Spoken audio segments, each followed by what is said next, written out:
I think it started real and then got very fake. I think it was method acting.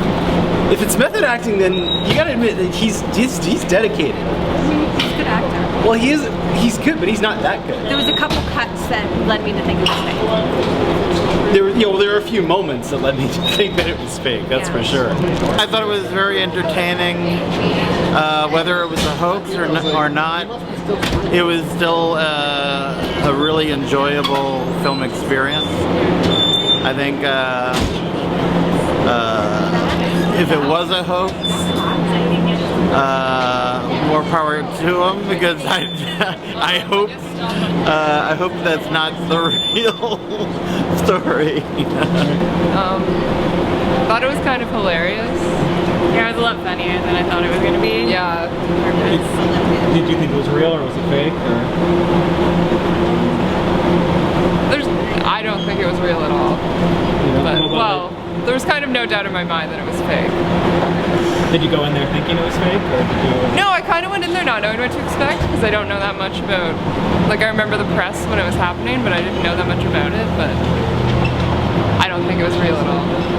I don't think it was real either. But yeah. Yeah. I wasn't too cool with the vomiting, but other than that, it was good. It's worth seeing once, for sure. It's basically about a guy who's certainly probably in the throes of an addiction, and so there's really not anything. I think they try to make it like it's complicated, like he's somehow got something that's going on, but essentially it's fairly simplistic. He's probably just going through some addiction, but in the end you feel that he's surrounded by people that will kind of take care of him, so hopefully he'll be alright. At one point you just realize you're watching a film about somebody that's addicted, so I don't know.